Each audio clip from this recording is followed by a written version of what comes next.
اللہ کریم نے فرمایا وَمِنَ النَّاسِ مَن يَشْرِي نَفْسَهُ ابْتِغَاءَ مَرْضَاتِ اللَّهِ، فرمایا کوئی آدمی ہے جو اپنی جان ہی بیچ دیتا ہے، اپنی جان ہی بیچ دیتا ہے۔ کوئی شخص کس رستے میں بیچ دیتا ہے؟ مرضات اللہ، اللہ کی رضا تلاش کرتے ہوئے۔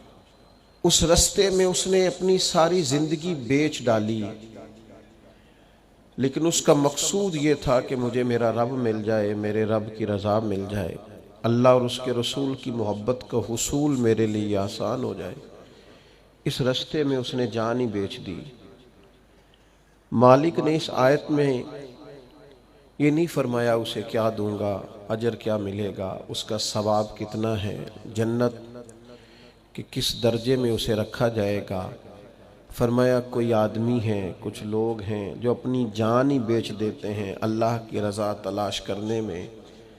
تو نتیجہ ایک جملہ صرف بیان کیا، فرمایا واللہ رؤوف بالعباد، اللہ بھی پھر اپنے بندوں پر بڑا ہی مہربان۔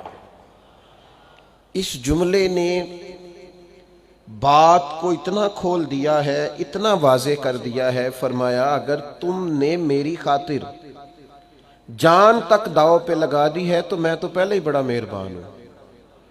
یعنی ایک شخص جو اللہ کے رستے میں اتنی جد و جہد کرے کہ جان تک بیچ دے، تو کریم فرماتا ہے کہ پھر میں اپنے بندوں پر مہربان ہوں۔ یہ آیت حضرت صہیب ابن سنان رومی رضی اللہ تعالیٰ عنہ کے متعلق نازل ہوئی تھی۔ بڑے تاجر تھے، مکہ مکرمہ سے ہجرت کر کے مدینہ طیبہ حاضر ہو رہے تھے۔ رستے میں کفار نے روک لیا، انہوں نے کہا ہم آپ کو مدینے نہیں جانے دیں گے۔ تو جناب صہیب ابن سنان کہنے لگے اب تو مدینے جا کے رہوں گا، او جنت کس کاری جتھے یار نظر نہ آوے، تو جاؤں گا، اب یہاں کیسے رہ سکتا ہوں۔ انہوں نے کہا کہ ہم تو آپ کو کسی صورت بھی مکہ مکرمہ کی حدود سے نہیں نکلنے دیں گے۔ تو جناب صہیب ابن سنان نے بڑے اطمینان سے، جن لوگوں کے پاس کوئی مستقبل ہوتا ہے اور کوئی نظریہ ہوتا ہے، اور جن کے پاس کچھ عزائم ہوتے ہیں، کچھ مقصد زندگی ہوتا ہے، وہ بڑے بردبار لوگ ہوتے ہیں، ان میں بڑا تحمل ہوتا ہے، ان لوگوں کے اندر بلا کا اطمینان ہوتا ہے۔ حضرت صہیب رضی اللہ تعالیٰ عنہ فوراً کہنے لگے بھائی میری آنکھیں پڑھ لو، چہرہ دیکھ لو، اور میری گفتگو کے اندر جو باکپن ہے اسے ملاحظہ کر لو، مدینے تو میں جا کے رہوں گا۔ سنا تھا کہ آستانہ یار دور ہے، پر ہم نے بھی ٹھان لی ہے کہ جانا ضرور ہے، اور موقوف طور پر ہی نہیں جلوہ دید کچھ ہوش اڑ گئے جہاں پر وہیں کوہ طور ہے۔ جانا تو مجھے ہے، میں تمہیں دو باتیں بتائے دیتا ہوں، یہ تو طے ہے کہ میں جاؤں گا، دو باتیں بتائے دیتا ہوں۔ ایک تو یہ کہ اگر تم مجھے روکو گے تو میں اپنے ترکش سے تیر نکالوں گا، چلاتا رہوں گا، یا مر جاؤں گا یا مار دوں گا۔ دوسری بات تو میں یہ بتاتا ہوں کہ عمر بھر کی جمع پونجی میری مکہ مکرمہ میں فلاں جگہ پر میں نے دفن کر ڈالی ہے، ساری زندگی کی کمائی۔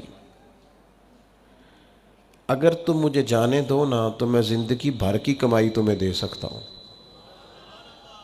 فرمانے لگے کل زندگی کی جمع پونجی، بڑے تاجر تھے، زندگی میں بڑے منافع حاصل کیے، بڑا کمایا۔ فرمایا میں کل زندگی کی جمع پونجی تمہیں بتا دیتا ہوں میں نے کہاں رکھی ہے، اگر تم وہ قبول کر لو اور مجھے جانے دو۔ میری بات پر غور کرنا، منافق، فاسق، کافر، منافق فاسق اللہ ماشاءاللہ، کافر کنفرم، یہ لوگ اکثر لالچی ہوتے ہیں، حریص ہوتے ہیں۔ جب تک سینے میں ایمان اور محبت مضبوط نہیں ہوتی، ہرس ہوس لالچ نکلتا ہی نہیں۔ حضرت صہیب نے جب کہا کہ میں تمہیں بتائے دیتا ہوں کل زندگی کی جمع پونجی، تو اب وہ ان کو پیسے نظر آئے تو زبان اور آنکھیں للچا گئیں، کہنے لگے سارے دے دو گے؟ فرمایا سارے ہی۔ پھر دہرائی بات، واقعی سارے؟ تم تو بڑے تاجر ہو، بڑا مال کمایا۔ فرمایا مجھے جانے دو، سارا ہی دوں گا۔ حضرت سیدنا صہیب ابن سنان سے انہوں نے کہا پھر ایڈریس بتا دیں کہاں دبایا ہے مال. فرمایا فلاں جگہ فلاں کونے میں نے گڑھا کھود کے مال دبایا, وہ تمہارا, مجھے مدینے جانے دو.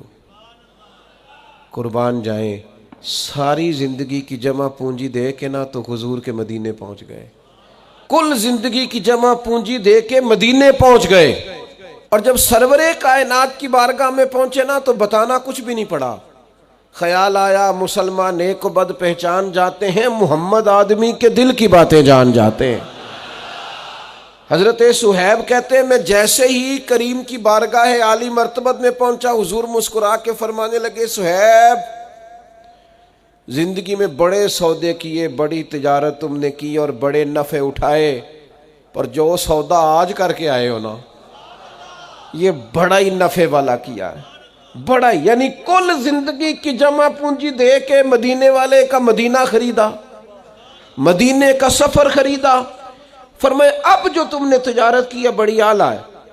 حضرت صہیب پہنچے, حضور نے بیان کیا تو اللہ نے یہ آیت نازل فرما دی. فرمایا جو بندہ بھی اس کے رستے میں جان بیچے گا اس کی رضا تلاش کرتے ہوئے, جو جان بیچ دے گا واللہ رؤوف بالعباد, اللہ پھر اپنے بندوں پر مہربان ہے. نبی پاک صلی اللہ تعالیٰ علیہ وسلم کے کبار صحابہ جو تھے ان کا مزاج علمی تھا, ان کی طبیعت علمی تھی. حضرت سیدنا جابر ابن عبداللہ رضی اللہ تعالیٰ عنہ کو پتہ چلا, اب انہوں نے بھی حضور کے سامنے وقت گزارا تھا, ان کو پتہ چلا کہ مصر میں ایک صحابی ہیں حضرت عبداللہ بن انیس رضی اللہ تعالیٰ عنہ, ان کے پاس حضور کی ایک حدیث موجود ہے. تو حضرت جابر ابن عبداللہ نے نیا گھوڑا خریدا, اس پر آپ نے کجاوا ڈالا اور